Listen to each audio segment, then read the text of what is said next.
নমস্কার বন্ধুরা, রান্নাঘরে সবাইকে স্বাগত। আজ শেয়ার করব মেথি শাক ভাজা কিভাবে খুবই টেস্টি করে রান্না করবে। করি আজকের এই রেসিপিটা তোমাদের ভালো লাগবে। তাহলে মেথি শাকটাকে কিভাবে খুবই টেস্টি করে রান্না করব দেখে নেওয়া যাক আজকের এই ভিডিওতে। মেথি শাক ভাজার জন্য আমি এখানে নিয়ে নিয়েছি 2 আঁটি মেথি শাক। এখন মেথি শাকের পাতাগুলোকে ডাঁটিগুলো থেকে আলাদা করে নেব। মেথি শাকগুলোকে ঠিক এইভাবে আলাদা করে নিয়েছি। এখন পাতাগুলোকে ভালোভাবে ধুয়ে নেব। মেথি শাকের পাতাগুলোকে ভালো করে ধুয়ে নিয়েছি। নিয়েছি 3টে কাঁচা লঙ্কা, 3 কোয়া রসুন, নিয়েছি সর্ষের তেল, আর দিয়ে দেবো সামান্য কালো জিরে ফোড়ন,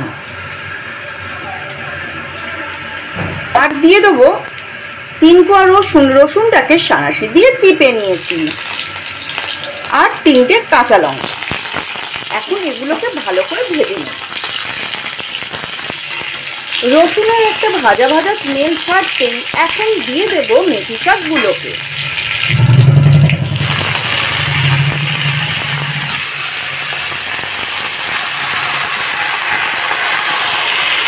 আর দিয়ে দিলাম স্বাদ মতো নুন আর চিনি।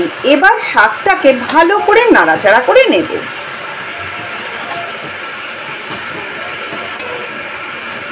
আর গ্যাসটাকে লো ফ্লেমে করে রেখে দিয়ে থালা দিয়ে চাপা দিয়ে দেব, যাতে ভাপেতে তাড়াতাড়ি সিদ্ধ হয়ে যায়।